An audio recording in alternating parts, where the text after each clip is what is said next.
Hello everyone, in today's video I am explaining about chemical properties of alkenes.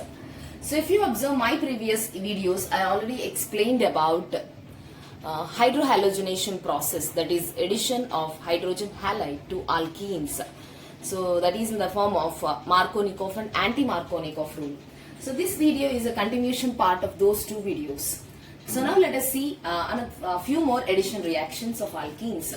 So firstly I am taking addition of hydrogen. Okay, this is nothing but a reduction process. So we know addition of hydrogen is reduction and removal of hydrogen is oxidation. So here addition of hydrogen is also called as a catalytic hydrogenation. That means in the presence of catalyst, this hydrogenation is taking place.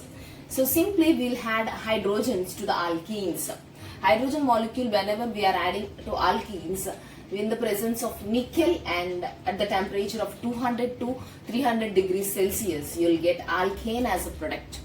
So this pi bond is getting disappeared. You can see in the position of this pi bond, the two hydrogens are getting added.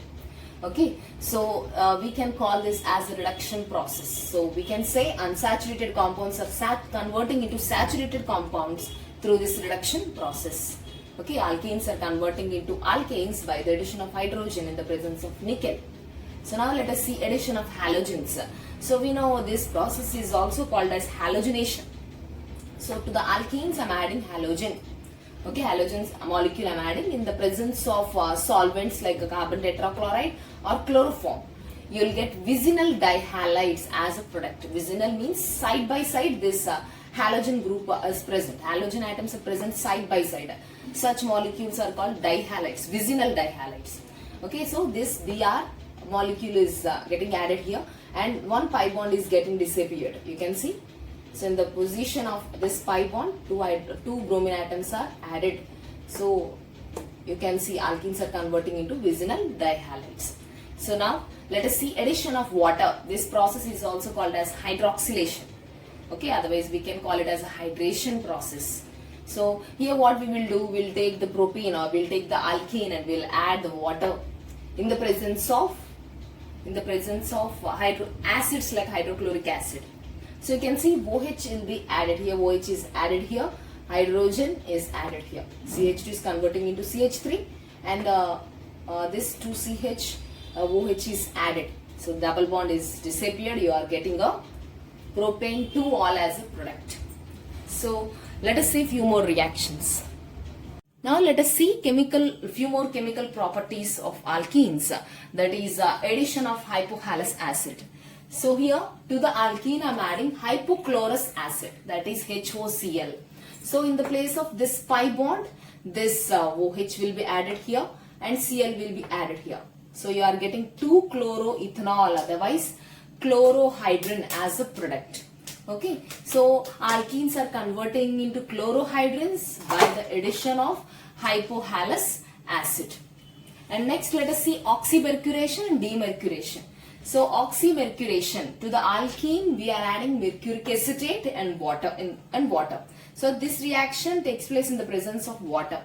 So whenever I am adding this, pi bond will be disappeared and in that place OH will be added here.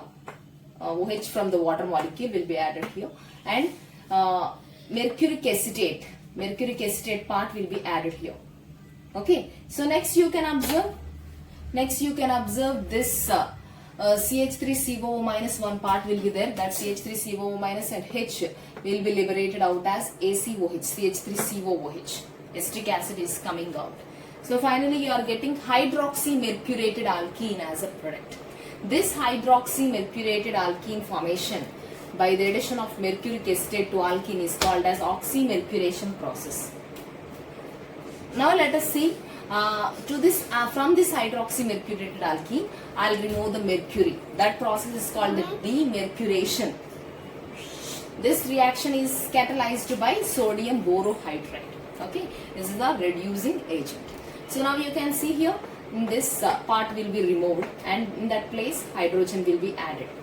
Okay, so you can see Hg is coming out, CH3COOH is coming out. So it is acting as a reducing agent. So here one hydrogen is added, here to this one hydrogen is added. So Finally, you got ethanol as a product. So, this is about oxymercuration and demercuration. Now let us see one more important chemical reaction, that is ozonolysis. So what is meant by the ozonolysis? Here alkenes reacts with ozone, okay, to form ozonide. Okay, alkenes react with ozone to form ozonide. See, here pi bond is getting disappeared. In that pi bond place, we are linking with the 3 oxygens. Okay, so next this ozonide which is formed is highly unstable, and this undergoes a reaction with water in the presence of zinc. Okay, so whenever it is undergoing a reaction with water in the presence of zinc, this ozonide undergoing breakage, that is lysis. Lysis is nothing but breakage. This ozonide is undergoing lysis. Okay, so now you can see RCHO formation, that is aldehyde. Next R2CO formation, that is ketone. Next oxygen is remained, no, that reacts with zinc and forms ZNO, zinc oxide. So finally we got from ozonide we got 2 main carbonyl compounds along with zinc oxide. Okay, so these are the main important reactions of alkenes. Otherwise the this is completely about the chemical properties of alkenes. Okay, thank you so much for watching.